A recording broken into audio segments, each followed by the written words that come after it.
បងងាយត្រានត្រៃអូនតាមគ្រួសារគាត់ប្រាប់ថាគេនោះអ្នកមានស្ដុកស្ដំគេទៅ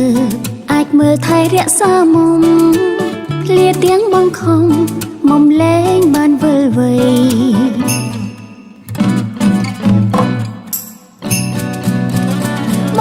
ប